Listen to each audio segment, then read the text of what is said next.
Normally I have a prepared summary for the reading, and I do for this one as well. It's just still on my computer in my office. I forgot to print it.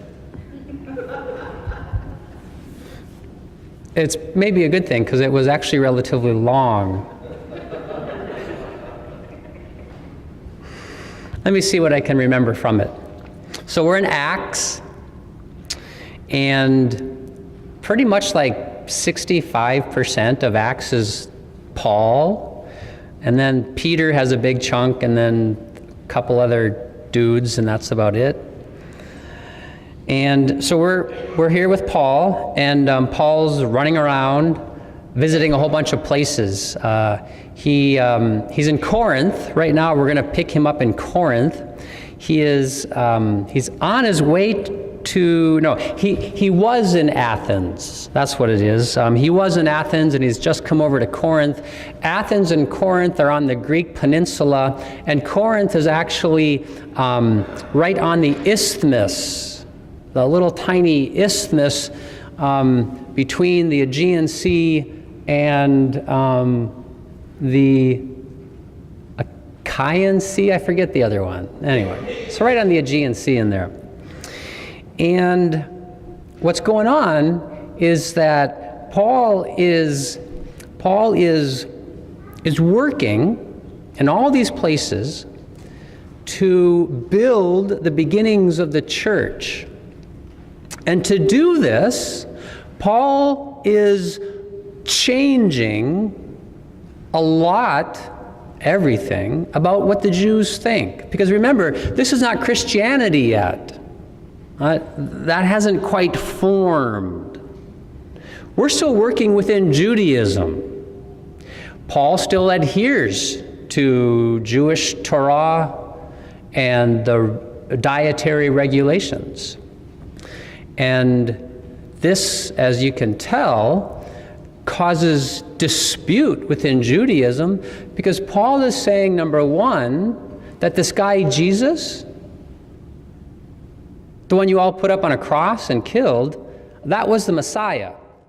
And within Judaism, for many decades, leading up until the time of Jesus Christ, they were looking for the Messiah. Like, the hunt is on, like, where's the Messiah? Because that's going to usher in this whole new, glorious Israel. And Paul's like, you had him, and you killed him. Okay, so that doesn't make Paul a lot of friends. In addition, Gentiles are being invited into this new following. You could almost think of a Gentile as an apostate. We don't use the word infidel, but you could use that word as well. Well, who wants to invite infidels into your religion, especially when Paul and Peter both say you don't have to be circumcised if you're a male, you don't have to follow dietary restrictions, and you also do not have to honor the Sabbath. You basically don't have to be Jewish to follow this Jewish dude. All right, so that's the background. That's what's going on right now. Now, there's some players in this little 5-verse little section here. There's some players. Gallio is the first player, the first character we're going to come into. Now, also, side note, in addition, unlike much of the other parts of the Bible, both Old and New Testament, Acts, pretty much most of Acts, is based in historical, factual reconstruction. A lot of what we read in Acts can be verified. All right. That's not always true in much of the Bible. Okay, so Gallio. Gallio is proconsul of Achaia. He's proconsul. That's kind of like a governor of the Achaia region.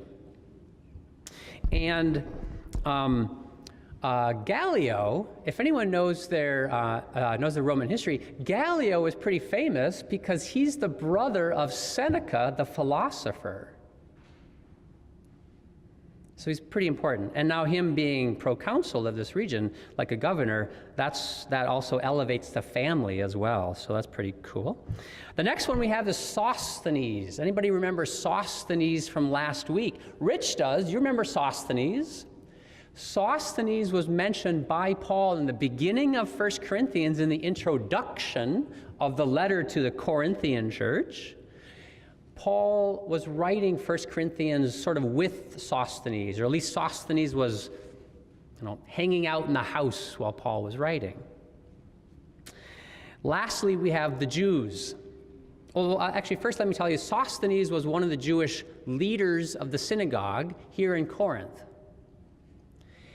And Sosthenes, we'll find out here in just a little bit, Sosthenes gets beaten up because he's kind of converted. Paul has convinced him that Jesus Christ really was the Messiah. Now, Sosthenes is a leader of the synagogue in Corinth. Well, if the leader of your synagogue says, yes, that guy that we killed is the one, is that going to make you any friends?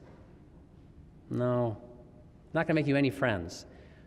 Sosthenes made a bad decision. We're going to find out why. Okay, the third character is the Jews. So it says that the Jews brought Paul to Gallio for a little trial. Now, Paul is a Jew and Sosthenes is a Jew.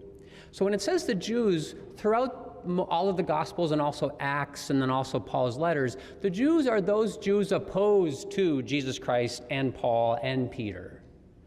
So the Jews refers to Jewish people, Jewish leaders, Jewish authorities, maybe even synagogue leaders who are opposed. Okay, those are our three characters. Let's see what happens now.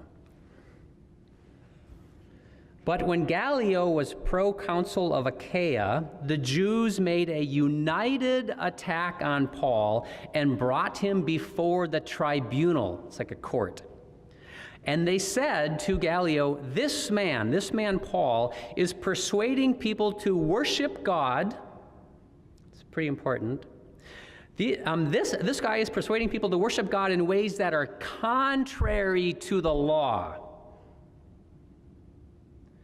Now, just as Paul was about to speak, Gallio said to the Jews. So Gallio interrupts Paul. Paul's not even able to say anything. And Gallio says, if it were a matter of crime or serious villainy, I would be justified in accepting the complaint of you Jews. But since it is a matter of questions about words and names of your own law, see to it yourselves. See to it yourselves. I do not wish to be a judge of these matters. And Gallio dismissed them from the tribunal, dismissed them from court, threw them out of court. Then all of the Jews, seized Sosthenes. They brought Paul to court, but they seized Sosthenes, who was the official of the synagogue, and they beat him in front of the tribunal. It's like a riot, a mob in front of the courthouse. But Gallio paid no attention to any of these things. So ends the second reading.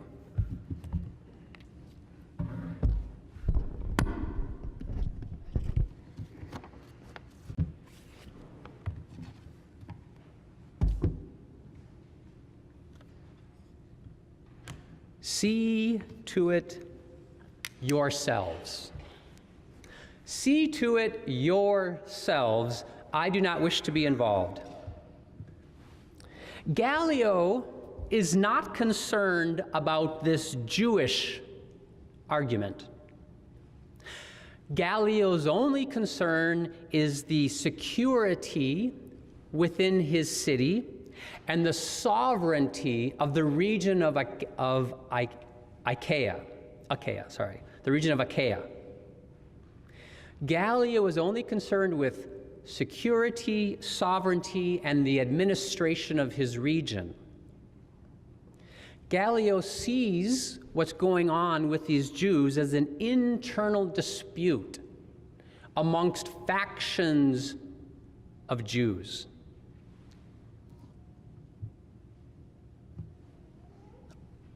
Paul is Jewish. The Jews are Jewish. Jesus was Jewish. The whole thing really is just Jew against Jew. And from Gallio's perspective, as long as Achaia, his region over which he is proconsul, is just relatively quiet, as long as his borders are secure, then all is well. Gallio says, "See to it yourselves." Now, of course, the crowd beat Sosthenes outside of the tribunal. That seems to us to kind of maybe be a little riot. You'd think Gallio would be concerned about that. But it's really just a dispute amongst Jews, and it does not affect the rest of the city. Maybe there were 20 Jews beating up Sosthenes. We're not talking hundreds.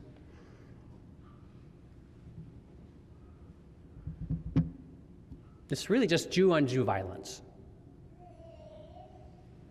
And Gallio is not Jewish. Corinth is not a Jewish city. So Gallio is very comfortable by saying, "See to it yourselves. This dispute does not affect me or my city or my region. It's just you. It's over here." It's kind of like when the kids were over here and the dispute was over there. A nice little distance.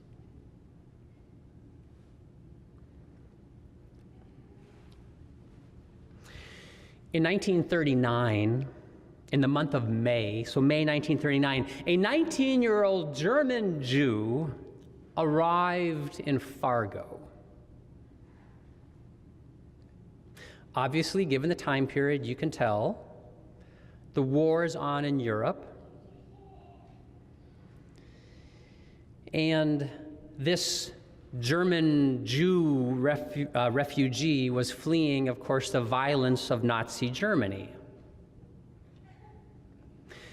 He arrives in Fargo. Now, he is sponsored by family members, not immediate family members, but he's sponsored by some family members who at the time in 1939 were residents of Fargo.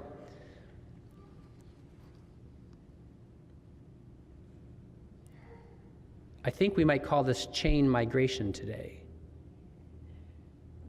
Pretty sure. Not exactly sure, but a family is here and there's a family member not here. I think that's called chain migration. So 1939, chain migration, this guy arrives in Fargo. And almost immediately afterward, within a couple of months, he is enrolled at NDSU. And only 3 years later, he gets a Bachelor of Science in Chemistry. Now, I'm not sure about you, but to me that seems very unfair. Within months of arriving, he is enrolled at a public university that this state pays for. Well, not this state here, but that state over there.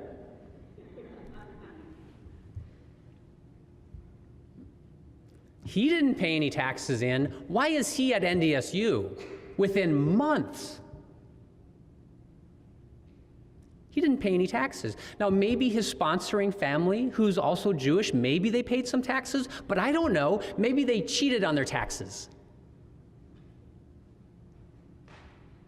If they cheated on their taxes, they also didn't pay any taxes into NDSU. Why is he there? I think that's very unfair.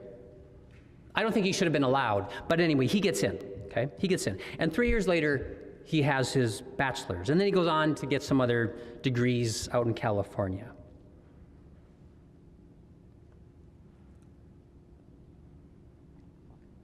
If any of you read the forum, you might know the person of whom I speak.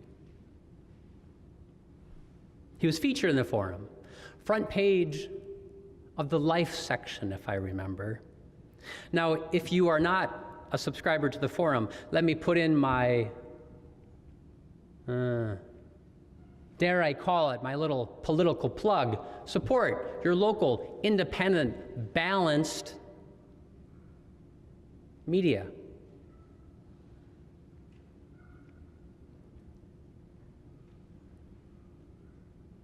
Some of us might not think that the forum is balanced. It's independent. It's local. Support them. All right, that's it. Notice I never told you who to vote for. Our tax our tax thing, the thing we have, protected. All right. This guy's name, this religious refugee, fleeing violence, his name was Emmanuel Wilk. He died last year, I think it was June 2017 in California. This man who got a free ride at NDSU, who should not have gotten that, donated almost $500,000 to the Fargo Moorhead Community Foundation.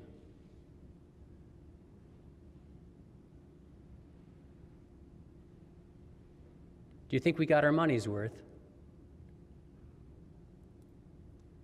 He also donated something like $110,000 to Fargo's Temple Bethel. It's a nice little free ride for us. In 1939, America did not follow Gallio's advice to see to it yourselves, and neither did North Dakota. They allowed Emmanuel Wilk into the country, into the state, and into the state-sponsored university. And 78 years later, Emmanuel Wilk also refused to follow Gallio's advice because Emmanuel Wilk gave back. So where are we today? 1939 America is, we're not perfect. 1939 America, I'm not saying we're perfect, then or now, okay, but where are we today? Are we following Gallio's advice today to see to ourselves? Let's find out. A caravan of about 3,500 people is at this very moment somewhere around Veracruz, Mexico. They're about 700 or 800 miles away from McAllen, Texas. See to it yourselves.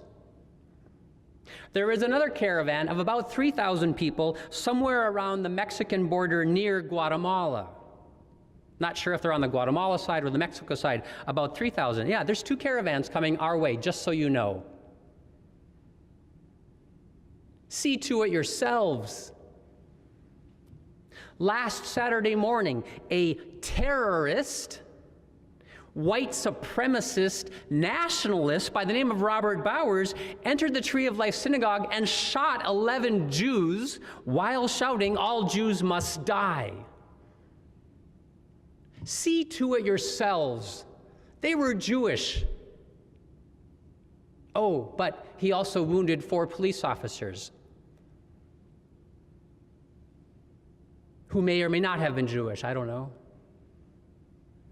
See to it yourselves? It's getting tougher now. Anybody here know a police officer? Anyone here whose family is a police officer or a law enforcement? Jewish or not Jewish? See to it yourselves?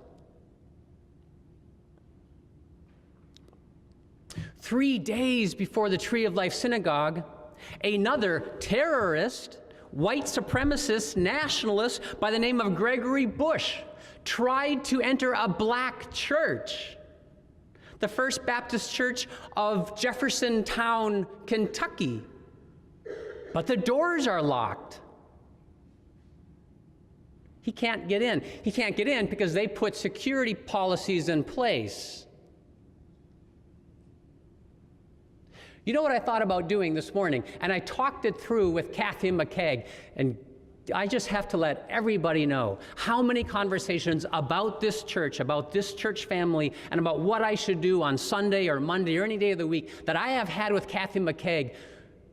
She was so hard to find somebody new to replace her because she is so good. I talked with Kathy McKeag about, Kathy, I'm thinking about locking the narthex doors and locking the back door and the CE wing door, locking all the doors and asking the ushers today. Raise your hand if you're an usher. 1. I know we have at least 2. Who's the other usher? Anyway, we have 4 doors. I would have asked you, Jay, to stand outside with the door locked and check IDs before people can come in, or at least verify that you know them. And if you don't know them, they have to be vouched for. Talking it over with Kathy Kathy Shark. I said Kathy McKeag. Kathy Shark was our office administrator. Kathy Shark and she said, as I talked about it, I realized that's probably going to be very difficult, because once you saw one person come in whom you know, you're going to unlock the door and let them in, and then you're going to have a line of people waiting. Soon the door's just going to be open. Oh my God, that sounds like an open border.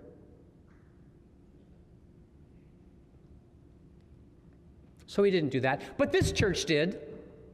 This Black Baptist church did. Locked their doors. And Gregory Bush, can't get in. Jumps back in his car, drives a couple miles to Kroger, and shoots 2 black people, one in the grocery store and one in the parking lot. 67 years old and 69 years old. See to it yourselves.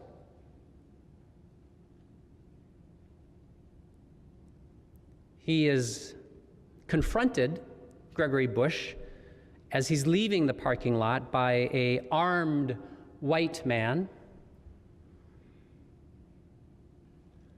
And Gregory Bush says to this armed white person, "Whites don't shoot whites. See to it yourselves."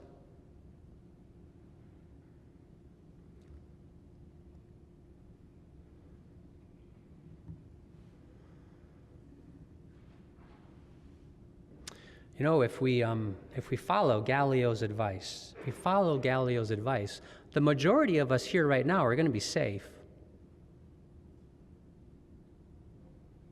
From the 3 things I'm just talking about, the caravan of Central Americans, the shooting at the synagogue, Jewish, and Gregory Bush shooting 2 black people in Kentucky. Most of us here are going to be safe.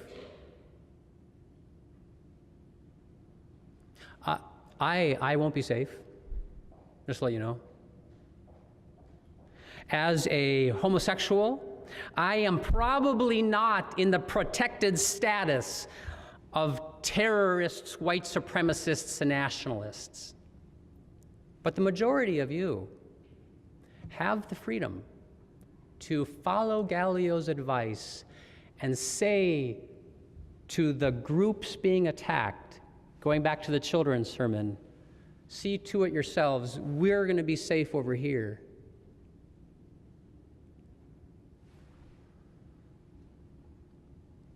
Except it never stops there. No. Just like, I think it was Cinda said, you can't have peace here without peace there. I forget what passage of the Bible says, maybe it's, I don't know, somewhere in the prophets probably, peace, peace where there is no peace. There is at New Testament. Anybody know? Peace, peace. You shout peace, peace when there is no peace. You can't have peace here without peace over there.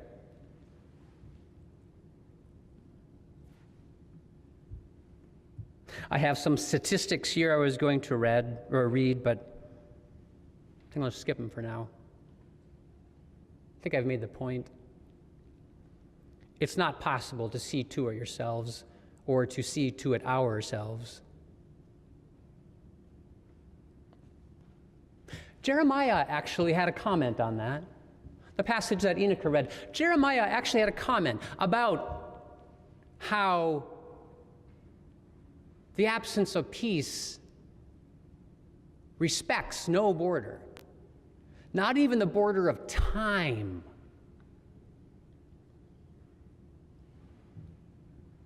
Jeremiah said that for the country of Israel, for the land of Israel, if they do not follow God's commands, and for us today as Christians, the command is to love your neighbor as yourself, okay? So the command for us has changed. That's a pretty broad. I would almost rather follow the 10 Commandments than Jesus' commandment. Jeremiah says, actually God says to Jeremiah, and then Jeremiah says to Israel, God says, if you do not bring peace, I will not only accuse you, not only you will suffer the consequences, and here we go, I quote, God says, I also accuse your children's children. Oh, that's a long time of no peace.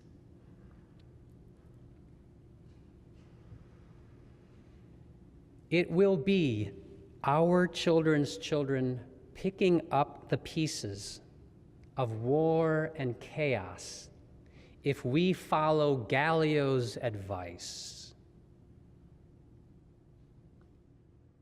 I pray that we do not.